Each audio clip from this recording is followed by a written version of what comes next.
mapagpalang araw po sa atin lahat. At mayroon dito mga dumating na electric fan. Ayan, ang dami nila.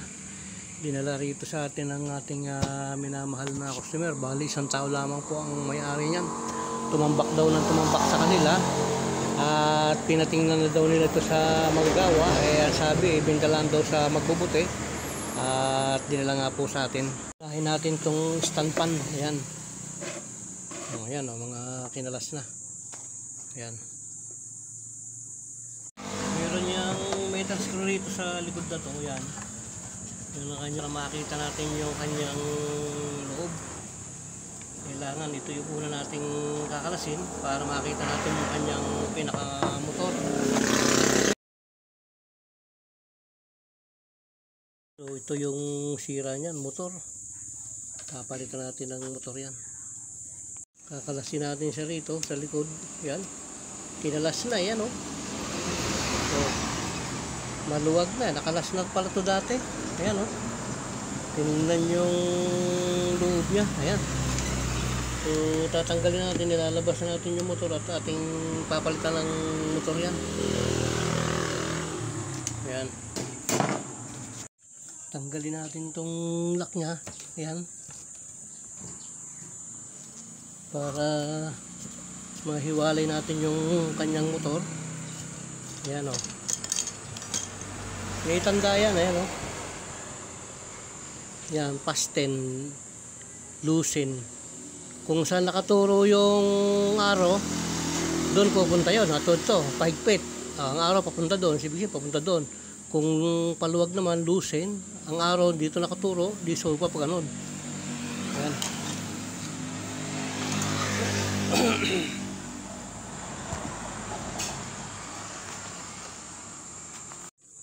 Tatanggalin natin itong kanyang mga metal screw. Mahalaga na itong ating metal screw ay naka-safety.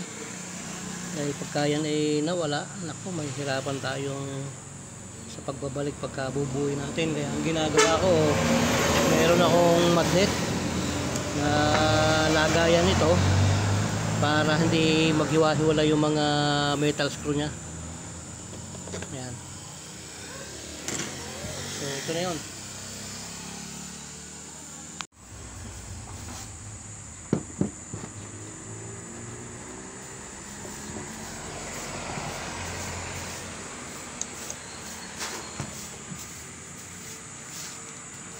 Kailangan alisin natin itong lock na yan para madali siyang matanggal.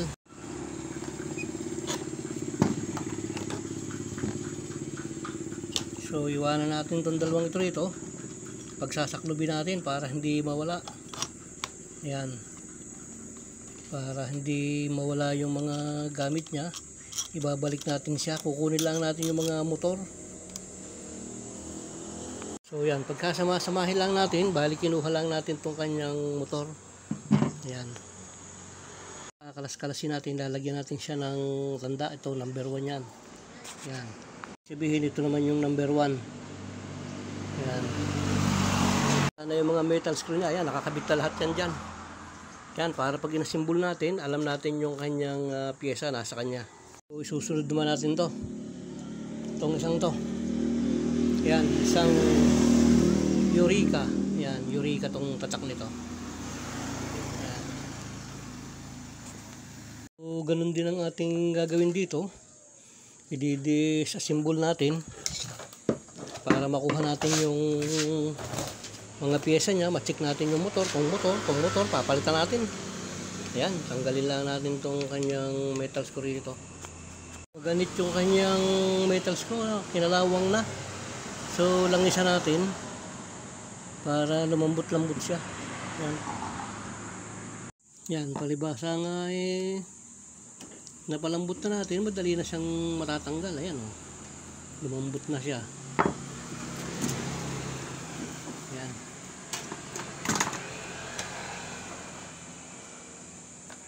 Kalasin natin yan. Tabi uli natin. Tabi natin itong atin langis para hindi siya sagabal. Ayan. Palibasa ay medyo matigas. Yung dating lalangisan dito. Ayan. Ibang klase itong sa Eureka kasi metal screw ang ginamit dito eh. Hindi katulad ng iba na yung plastic. Ano lang, umiipit lang. Ito talagang nakalock siya eh, ano? Nakalock yung screw niya. Bali, ang gagawin natin, puro kalas lang tayo ng kalas. Yan. Bago natin simbulin. Tanggal muna tayo ng tanggal. Pag dinasimbol natin, sabay-sabay din natin simbulin yan. Para hindi tayo pabalik-balik. Para lang hindi maliko, isusuli lang natin yung mga metal screw yan. Dahil pagka hindi natin isinuli yan, magkakaroon tayo ng problema sa pagbabalik. Kaya kailangan yan, pag kinalas natin, babalik agad natin yung metal screw para hindi siya maghiwa-hiwalay. Kaya ibig sabihin, kahit na marami tayong kakalasin, hindi tayo problema sa pagbabalik ng metal screw tsaka yung kanyang mga pyesa. Pagkasama-samahin natin para hindi siya maghiwa-hiwalay. Pag binuo natin, madali nating maibabalik. Yan. Ganyan ang diskarte dyan sa mga ganyang maramihang gagawin.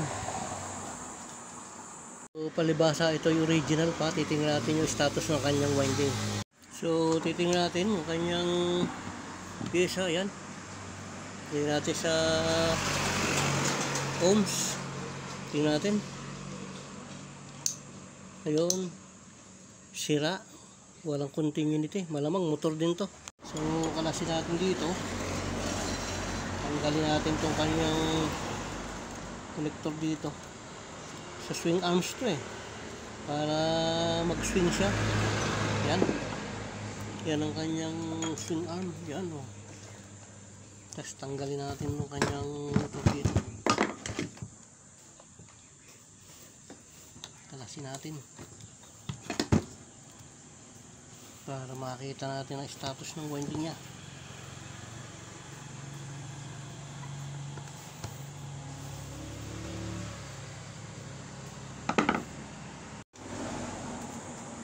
Alisin natin siya rito. Maganit siya, maganit. Yan, hindi matanggal, hindi magano, maikot. Kalasin natin dito.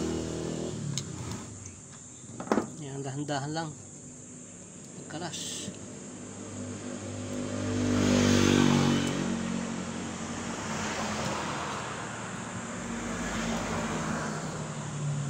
Hiwalay na pala to. Wala na to. Sunog na. Maitim na to, tong lugar na yan, ayan o. Ibig sabihin, sunog na yan. Ayan o, sunog. Sunog yun, yung lugar na yun. Kaya hindi siya, ayan o. So, dahil sunog yung motor, tuloy natin. Ayan. Ayan ang mga tama oh. Yan yung maitim na yan, mga sunog yan, ayan oh. Sunog yan, ayan oh. Yan. Mga sunog yan. So dahil kinalis na natin, langisan natin to. Babara na natin siya ng langis para pag binuo natin yung ating motor, ayan oh. Igang-iga eh. Kumbaga sa lupa, tigang na tigang yan. Tuyong-tuyo, ayan. So ito lalagyan natin ng number 2. Yan. Kasi ito number 2 rin. Yan. So ito naman ang ating susunod. Isang KDK. Yan. KDK na stand pan, electric pan. So ganun din ang ating gagawin. Pagkakalas-kalasin natin, balik ang screw. Titingnan natin kung pwede pa yung motor. Pagka pwede, buuin. Pagka sira na ang motor, palit.